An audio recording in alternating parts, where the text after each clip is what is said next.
Hi there, today I want to talk to you very briefly about the kit lens that comes with the Canon M50. I have it right here, the 15-45. Well, it retracts all the way down here when you're not using it. I don't like that. It's cool for 5 minutes, but then it's like, that's annoying that I can't use the lens right now. I have to use this two hands to unlock it and get it into a ready-to-use position. And it just feels fragile when it's extended like that. It makes me nervous. So I don't like that. But what I really don't like about this lens is the fact that it's so dark. This is f6.3 at best when you're all the way zoomed in to 45 millimeters. That's really dark. That's awful. If you look instead at the 18-55 EF-S kit lens that's been around for ages for all the Canon Rebel cameras, this thing at its worst, at its darkest, when you zoom all the way into 55 millimeters, even further, it's f5.6. Considerably brighter, considerably better. But the nicest thing is that while the EF-M lens, that's as good as it's ever going to get because it pops right onto the camera, so just get used to it. It's never going to be brighter or faster. With this EF-S lens, you could just use a cheap pass-through adapter and get its normal use, or you can put it on the Viltrox Speed Booster. You will have to use a hacksaw and do some modification and surgery on it, but once you do, it works great. With the Speed Booster, this thing gets a whole lot brighter, a whole lot faster, and works really nice in low light. For the 24 millimeter setting, for example, normally with the pass-through adapter, this would be at f4 at the best, which is okay. It's not great though. But with the speed boosting, it can go all the way open to f2.8, which is what my Pancake Prime 24 millimeter EF-S does. That is a 24 millimeter f2.8 lens. And so I can get this quality out of that. Obviously that's still gonna be a little bit sharper as a prime lens, but I can do that, and I can also zoom in tight and then back out. That's amazing. So I like that. I like that this is sturdier. I don't care about having it super tiny. If I want something tiny, I'll put the pancake lens on, my 22 millimeter EF-M. But if I want something with a little flexibility, some zooming capabilities, I don't care about having a little more space, especially if it's gonna be so much brighter and work so much better in low light. I love being able to go manual focus, autofocus, manual focus, image stabilization, off, back on. I love having the buttons on the outside like that instead of having to hunt through a menu to get to them. So I'm going to show you some footage now. Enough talking. Let's compare and contrast the EF-S kit lens, the EF-M kit lens, and the 24 and 22 millimeter pancake lenses in 1080p and 4K, all pointing in the same direction and showing you what they can do at their brightest, widest aperture settings. This is the EF-M 15-45 in 1080p, zoomed all the way back to the 15 millimeter setting, f3.5, ISO 400. Right now I'm using the EF-S 18-55 millimeter, zoomed all the way back to 18 millimeter placement, and we're at f2.5 in 1080p. ISO is at 400, shutter speed 1/50. Obviously there's a problem right now. We have vignetting. What do we do to get rid of that? Well, just take it to 24. When you're at 24 or more zoomed in than that, then there is no vignette. So here we are at 24, and that does darken it a bit to f2.8.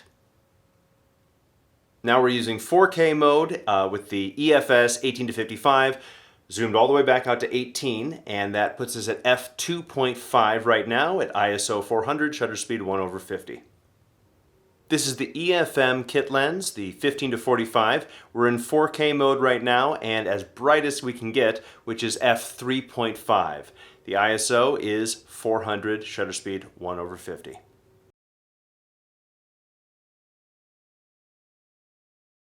This is the EF-M 22 millimeter in 1080p, and it's set to 1/50 shutter speed, f2.0, ISO at 100. This is the 24 millimeter EF-S with the Speed Booster in 1080p. Shutter speed 1/50, f2.0, ISO 100. This is the EF-S 24 millimeter lens with a pass-through adapter, and it is at f2.8, which is the widest it can go, 1/50, ISO 100. This is the EF-S kit lens, the 18-55 with the Viltrox Speed Booster. We are in 1080p, 1/50 shutter speed, f2.5 as it's widened out, and ISO is at 100. This is the 15-45 EF-M native kit lens And we're as wide open and as far back as we can be in 1080p mode right now, 1/50, f3.5, ISO 100. This is the EF-S 18-55 kit lens in 1080p at its most zoomed in setting, also its darkest setting, 1/50, f4.0, and ISO at 100. This is the EF-M kit lens at its most zoomed in setting at 45 millimeters. We're at 1/50, f6.3, that's as bright as it gets here, and ISO 100.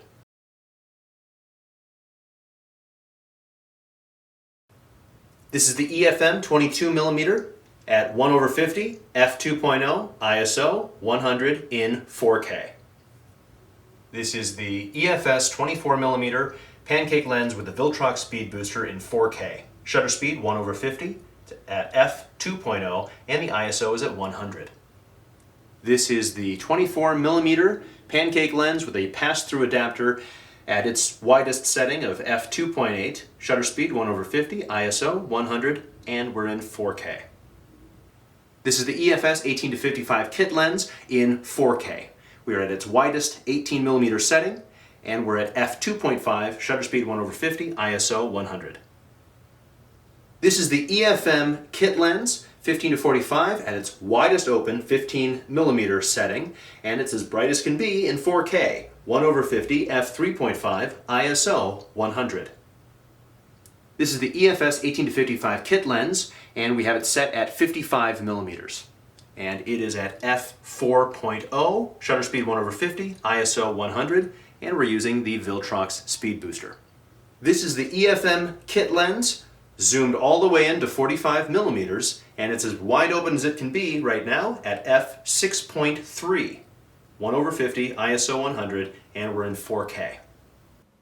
I hope that your takeaway from seeing all that footage is, ooh, I should not be satisfied with the EF-M kit lens.